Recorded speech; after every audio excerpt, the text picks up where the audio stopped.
இருக்கக்கூடிய அருள்மிகு விநாயகர் திருக்கோயில், ஏறத்தாழ அந்த கோயில்கள்ல இருந்து கோயில் நிதியை பயன்படுத்தி 10 கோடி ரூபாய்க்கு 10 கோடி ரூபாய் மதிப்பில ஒரு மல்டி லெவல் கார் பார்க்கிங் வசதியை அந்த கோயிலுக்கு ஏற்படுத்துவதற்கான திட்டத்தை இந்த அரசு அனுமதித்திருக்கிறது.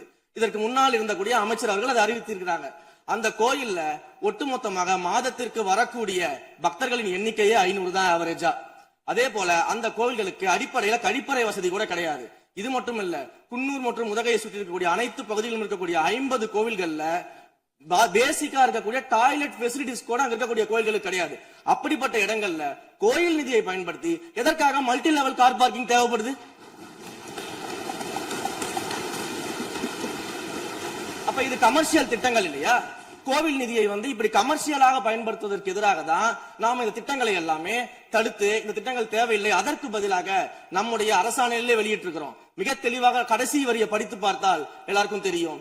இந்த கோவில் நிதியை பயன்படுத்தி கோவிலும் பக்தர்களும் பயன்படக்கூடிய வகையில மாற்று திட்டங்களை உருவாக்கும் வரியை நம்ம மென்ஷன் பண்ணியிருந்தோம்.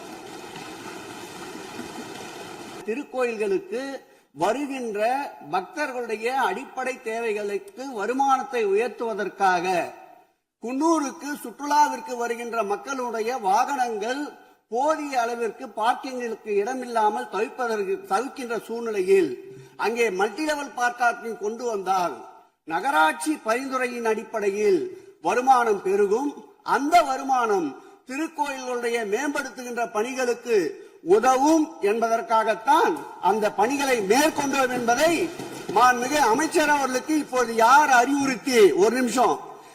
அறிவுறுத்தி இந்த அரசாணையை வெளியிட்டிருக்கின்றாரோ அவர்தான் அப்பொழுது ஆணையாளராக இருந்தபோது இதே அறிவுறுத்தின் பேரில் அரசாணையை வெளியிட்டிருக்கிறார் என்பதை பேரவைத் தலைவர் வாயிலாக அமைச்சருக்கு தெரிவித்துக் கொள்கிறேன். மேலும் அவர் கூறுவதற்கு எனக்கு பாயிண்ட் ஆஃப் ஆர்டர்ல பதில் கூறுவதற்கு அனுமதிக்க வேண்டும். அங்க மல்டி லெவல் கார் பார்க்கிங் எந்த விதமான பொதுமக்களும் பக்தர்களும் கேட்கல. பக்தர்களும் பொதுமக்களும் கேட்பதெல்லாம் கோயிலுக்கு உள்ளே சென்று மனநிறைவோடு தரிசனம் செய்துவிட்டு வெளியே வரும்பொழுது அவர்களுக்கு தேவையான அடிப்படை வசதிகளை தான் பக்தர்கள் கேட்டுக் கொண்டிருக்கிறார்கள். அதை செய்தாலே போதுமானது.